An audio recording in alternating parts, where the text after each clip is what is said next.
So no, bro. If you've got 30K. for a hot hatch, Yeah. all-wheel drive, twisty, turny goodness, what do you reckon you're gonna get? I told you. Rexy, bro. Rexy's the way to Rexy? go. Rex is the way to go until your car starts overheating and a head gasket needs to be done. Oh, yeah? I personally, I reckon something Quattro. Yeah. It's all fun and games until the DSG blows up. Oh, well, what do you know? Welcome to Wheelspin, guys, where we bring you the sickest cars from the streets straight to your screens. Presented by your host, Georgie. And Sunil. Today we've got something real special for you guys. We've got a JDM and a Euro special. Two hot hatches. Let's see where they go. Let's do it. Starting off at the front of this Phantom Black Pearl Audi A3 S-Line. Some of my favorite things about this car, this daytime running light, gives it that distinct Euro look. Moving on to the middle of the car, it's got the S3 honeycomb grille, which gives it that aggressive touch, as well as the custom number plate, which gives it a lovely pop of color for this otherwise blacked out car. Now coming to this sexy beast right here, the 2012 Pearl Grey WRX. The first thing that stands out to me are these C-style headlights. I absolutely love them. Another big outstanding feature to this car is the hood scoop. You know, come on, traditional Rexy, we all know it, it's there. Now another custom feature that the owners added to this car is this charge speed lip, front lip. I love it, it's subtle, it's not obnoxious. It really suits the car. Moving over to the side of this S-Line Audi A3, as you can see, it's fairly well stocked throughout the side of it. You have the S-Line badge on the side. You can also see the sunroof peeking out there. Another thing I love about the side of this car, as you can see, the S-Line badge is on the side as well as on the door sill here. But outside of that, when your car looks like this from factory, there isn't much that needs to be done.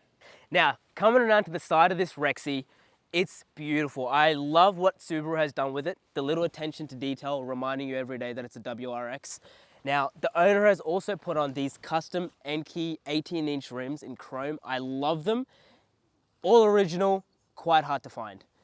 Now, another great little feature that I love is the charge speed side skirts. It is great. Subtle, low, it's amazing. Here at the back. Look at the bunda. Here at the back of the Audi, we've got this S-Line spoiler, which, come on, you can't be a hot hatch without a roof spoiler. Over at the back, this car's got a very minimalist D-badge aesthetic, which continues onto the back. You're not gonna know if there's an RS3, S3, or A3. We also have that honeycomb grille following on through to the rear of the car over here. Now looking at the back of this bad boy, the first thing you guys will see is this full carbon Varus rear wing. It's just so amazing just to look at in person. Another thing that the owner has done to the back of this car is delete the rear wiper, which I also love. It's so nice and flush. It doesn't look like it's just like a shit job that's been done. It's so nice. Now, another outstanding feature at the back is this quad pipe setup at the bottom of the car.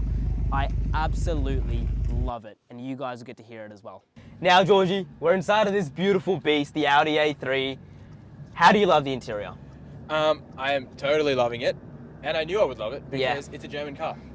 And this is exactly what you come to expect from these German manufacturers, is German Dick Rider. beautiful, well-made interiors. To be fair, you are right. It is a beautifully well-made interior. Tell me it you just don't is. feel at home right now. Facts, I do feel at home. Yeah? It's just amazing, honestly. And I can't settle as well for any other car than the German interior, I'll be honest with you.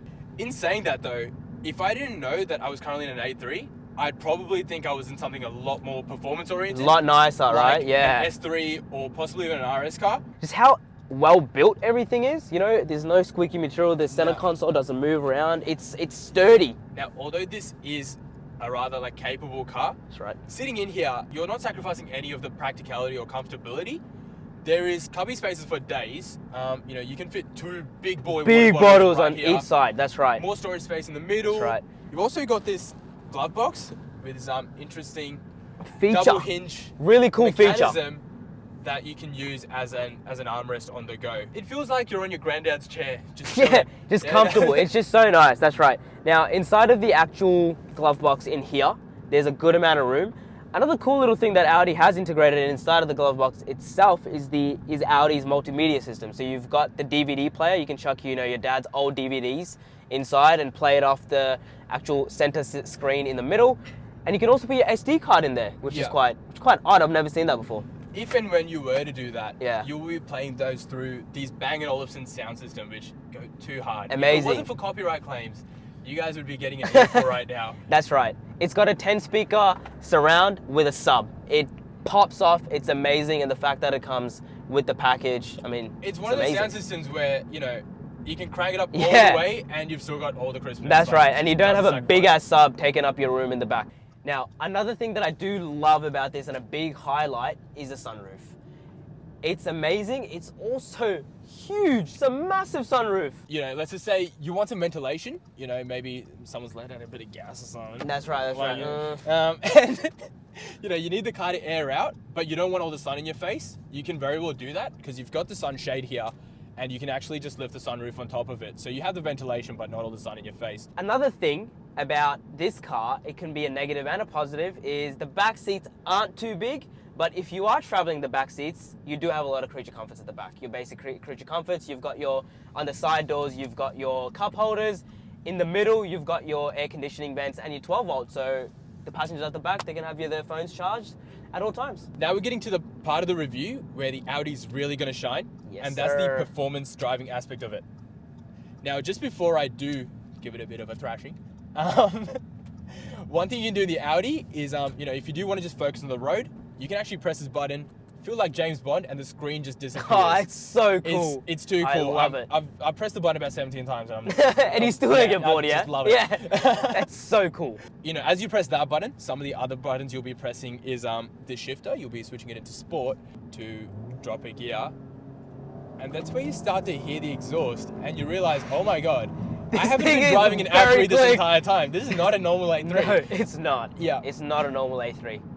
This being the S-Line is where you really appreciate that this car is such a good platform to do some mods to. That's right, to build. Yeah, because at the end of the day, you've got the power, you want a nice steering wheel to handle that power, and I cannot think of a better steering wheel than this one. This flat bottom design from the S-Line Audi. Just beautiful. It's nice and girthy in all the right places. Now, for the viewers at home, you guys might be wondering, that's a normal A3. Why is it performing so well? And let me tell you why. As I mentioned earlier, German cars are great when they're working, but for this turbo, it stopped working. And that's when we put a bigger turbo in, and that's hence why we have all the performance we do now. That's right. Now, to help the performance, the owner has also fitted in a downpipe and a cold air intake, so that allows it to breathe a bit more, especially with that big-ass turbo fitted in. It's just great. Goddamn, this thing's quick. But you also feel so safe and sturdy because you actually have that Quattro.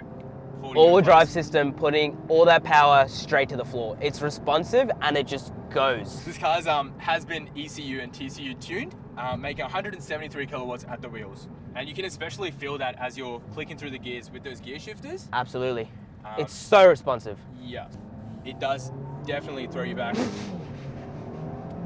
Oh, yes sir. You know, when you've chucked it into sport, do things stiffen up?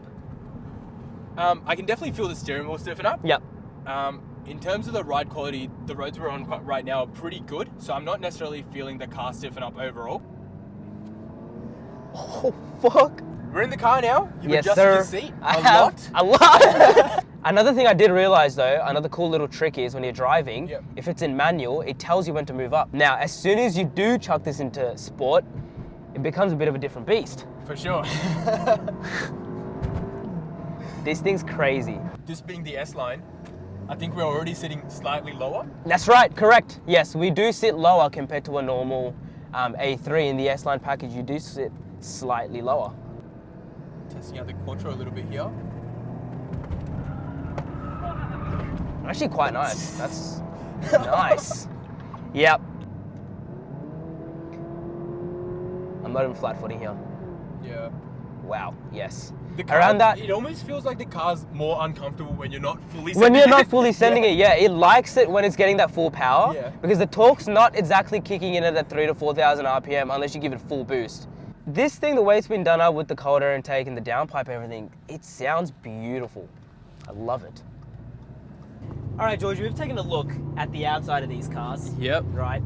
Now, The outside of this Subaru definitely appealed to me. The inside of this Subaru also appeals to me. First of all, I can't, especially because I'm in the back, I can't help but notice those quad-tip exhausts doing their thing. Doing its thing. That traditional Absolutely. Subi rumble, nice and clear. It's quite roomy in here.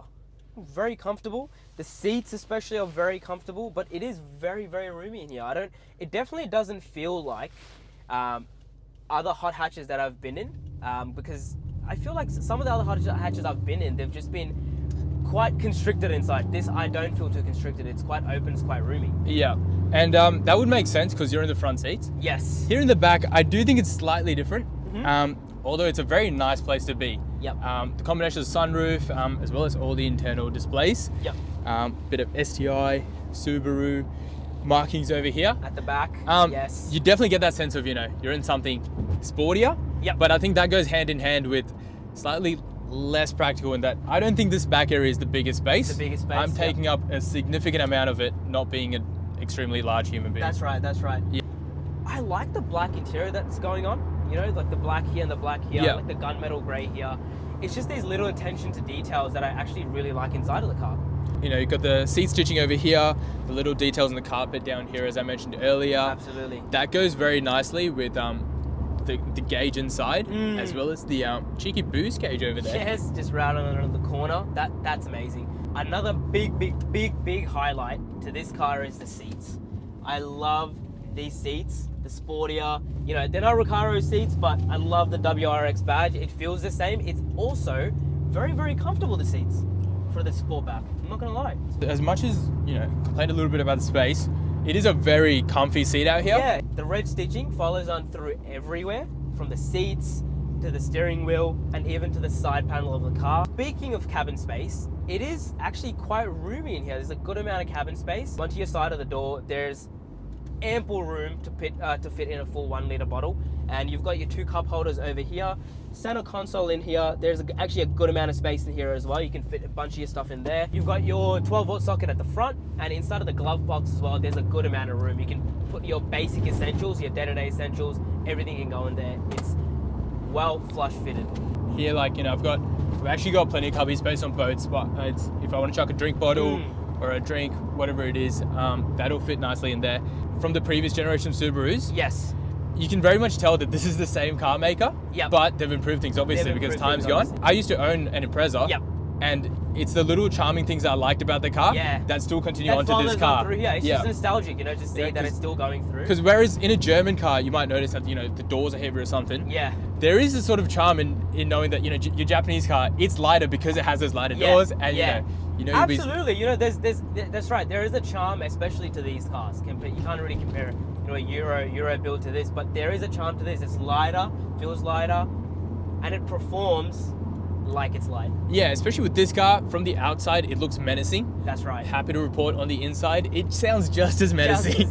That's right. It sounds just as menacing. The most important thing is how this thing drives. An important aspect of this Rexy, and what we talked about in the intro, is what car would you get into with 30K to take around corners and all of that. That's right. Now, this is the car I picked, and the most important part is how it drives. The most significant mod I feel like the owner has done for this thing's drivability and handling is the coilovers. It's a full custom job done by the owner where he's got full adjustable coilovers, dampening, and all of the good stuff. With these cars, you wouldn't necessarily be buying a Rexy if you wanted a nice, comfortable car to go get your groceries in. That's right. You probably want something a bit more exciting that's going to stay nice and sturdy around those corners. That's right. And I think this meets that nice, happy medium where it's, the performance aspect is checked off through those corners, but it also sits nice and low.